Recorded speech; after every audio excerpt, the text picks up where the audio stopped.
An Abi Hurairah dari Abu Hurairah radhiyallahu taala anna Rasulullah sungguhnya Rasulullah sallallahu alaihi wasallam qala beliau bersabda la ya'lamu kalau mengetahui annasu manusia ma fin nida fadilah yang ada di dalam azan was-shaffil awal dan shaf pertama thumma lam yajidu kemudian mereka tidak akan bisa mendapatkan bisa adzan atau bisa di shaf awal illa ayyastahimu kecuali mereka harus berundi alaihi untuk mendapatkannya lastahamu tentu mereka akan berundi alaihi untuk mendapatkan bisa adzan atau bisa di shaf awal. Kalau kita ini enggak mau shaf awal itu saking bodohnya hakikatnya. Rumah kita ini dibuka oleh Allah, difahamkan oleh Allah mengenai fadilahnya shaf awal dan fadilahnya azan.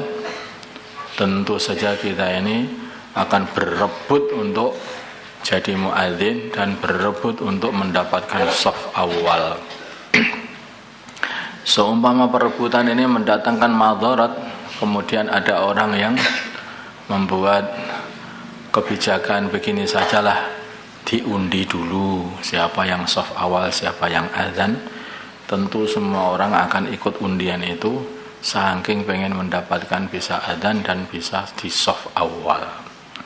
Karena hari ini kita ini tidak paham, maka kalau mau sholat monggo silahkan yang di depan, silahkan depan, silahkan. Saya tak belakang saja. Karena apa? Karena ketidakfahaman. Dan ini ketidakfahaman ini juga melanda kemana-mana ini. Bukan berarti itu kok terus kalau sudah daurah dan takhasus makin faham juga enggak. Buktinya yang daurah dan takhasus yang paling belakang, yang kelas 1 dan 2 paling depan. Mana yang lebih faham kalau begitu? Makanya kita ini kefahaman itu hakikatnya itu akan mendatangkan satu reaksi. Tapi kalau kita ini katanya faham tapi enggak ada reaksi, itu belum faham. Itu namanya hafal. Itu baru hafal. Kalau kamu itu faham api ini panas, maka reaksimu ketika melihat api, jangan dekat-dekat. Nanti kalau kebakar, tersengat. Kalau kamu ini tahu, karena kamu faham api itu membahayakan. Tapi kalau kamu api membahayakan, api panas, oh iya, terus malah dekat-dekat, terus tanganmu kamu masukkan begitu, itu artinya itu kamu tidak faham. Hafal, tetapi belum faham.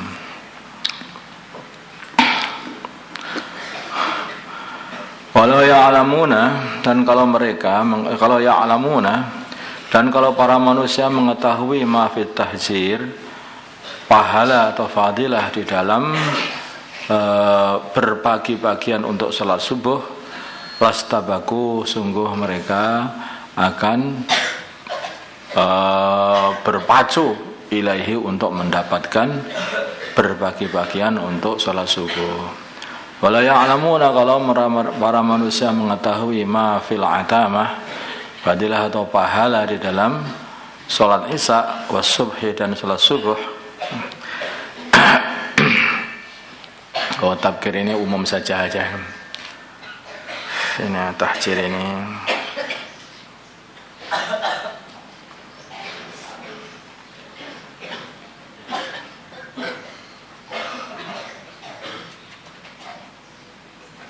Subuh aja nggak apa.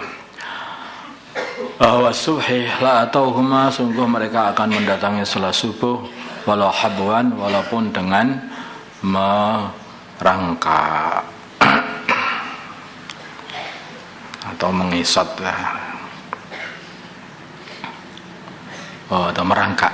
Habwan itu merangkak, yaitu berjalan dengan kedua tangan dan dengan lutut. Jadi kalau orang itu mengetahui fadilahnya sholat subuh dan fadilahnya sholat isya, tentu saja mereka usaha selalu ingin mendapatkan fadilahnya sholat, mendapatkan sholat subuh dan sholat isya. Kalau tahu, walaupun harus berjalan merangkak ke masjid.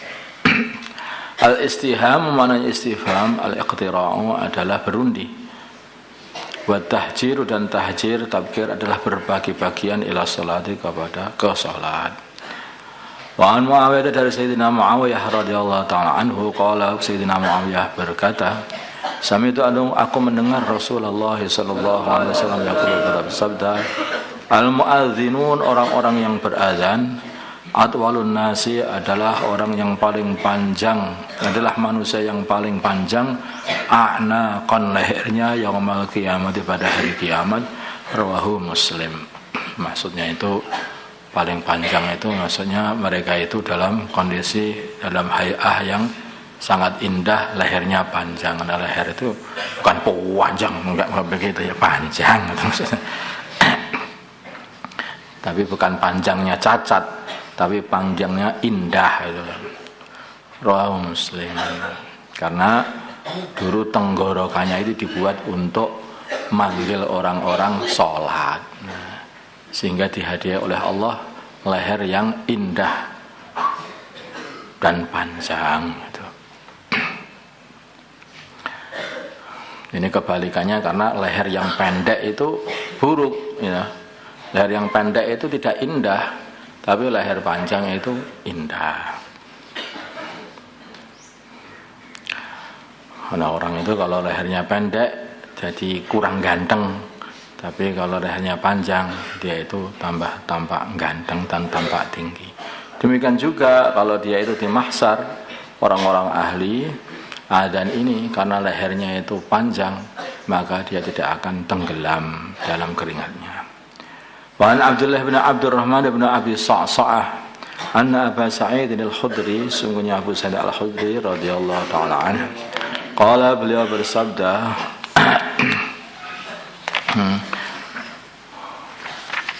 lahu kepada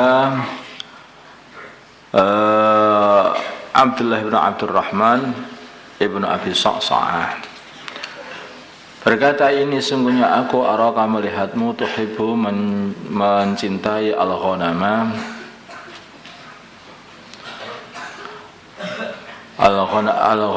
kambing, wal badiyata dan badiah itu kebalikan dari perkotaan, menyukai pedalaman, pedesaan. Pedalaman. Orang-orang bawaan Badui itu mereka orang-orang yang hidupnya itu berpindah-pindah pakai kemah itu. Di padang pasir mereka hartanya adalah kambing, dibawa kemana-mana cari tempat-tempat rumput yang subur di sana, didatangi rumput yang subur nanti pindah-pindah. Fa idza kunta bila mana adanya kamu fi ghanamika di kambing-kambingmu, au badiatika utawa badiahmu, fa adzanta kemudian maka kamu adzan li salat untuk salat, farfa maka keraskanlah sautaka suaramu bin nidai dengan panggilan salat. Fa innahu maka sungguhnya la yasma'u tidak mendengar mata sautul muadzin panjangnya suaranya muadzin jinnun jin wala ingsun dan tidak manusia wala syai'un tidak ada dan tidak sesuatu pun illa syahidalahu kecuali dia akan bersaksi untuknya yaumal qiyamah pada hari kiamat, bersaksi bahwa dia ini telah berazan memanggil orang-orang untuk sholat di hadapan Allah nanti. Qala berkata Abu Sa'id sami'tuhu aku mendengar seperti ini kata-kata ini min Rasulillah dari Rasulullah sallallahu alaihi wasallam riwayat Bukhari. Wa Nabi Hurairah dari Abu Hurairah radhiyallahu taala anhu qala berkata Abu Hurairah qala bersabda Rasulullah sallallahu alaihi wasallam idza nudiya bila mana diundang fi sholati salat adbara maka akan berbalik asyaitanu syaitan lari berbalik. Lahu bagi setan duratun kentut hatta la yasma sehingga setan tidak mendengar at-ta'dzina adzan. Fa idza qudiya bila mana telah diselesaikan an-nida'u panggilan salat aqbala maka balik lagi setan itu. Hatta idza tuwi bila mana diqamati oleh salat untuk salat adbara lari balik ke belakang setan. Hatta idza qudiya bila mana telah diselesaikan at-taswibu iqamah Adbara mongko balik lagi setan tadi. Kembali menghadap. Hatta yahtira, sehingga setan memberi bisikan bainal mar'i di antara seseorang wa nafsi dan hati seseorang. Yaqulu, setan berkata, udhkur kada, wadhkur kada, ingatlah ini. Maka kalau barang-barang hilang, kok susah ditemukan, sholat saja yang khusyuk. Nanti kan setan bantu. Ada seorang ulama itu ditanya seperti itu, maka saya sholatlah yang khusyuk gitu. Mesti setan tidak akan terima seseorang sholat khusyuk diganggu. Ingat, tempat dompetmu hilang tuh di sana, ketemu sana. Oh iya, ingat semuanya akhirnya.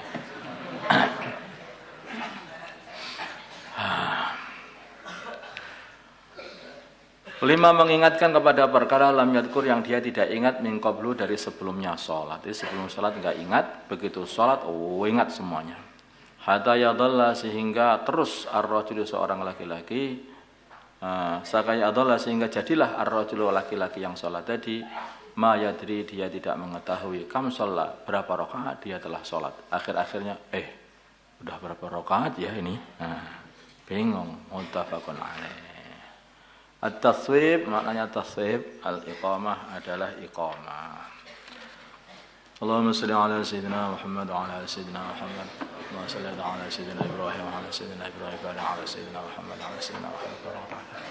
Allahumma arham wa sayyidina Muhammad. Allahumma wafir wa sayyidina Muhammad. Allahumma aslih hasan. اللهم آلف بين قلوب أمة سيدنا محمد. اللهم آلف بين قلوب أمة سيدنا محمد. اللهم آلف بين قلوب أمة سيدنا محمد. اللهم انصر أمة سيدنا محمد. اللهم حسب سلطانا نصيرا. صلى الله على سيدنا محمد النبي الأمي وعلى آله وصحبه وسلم. والحمد لله رب العالمين.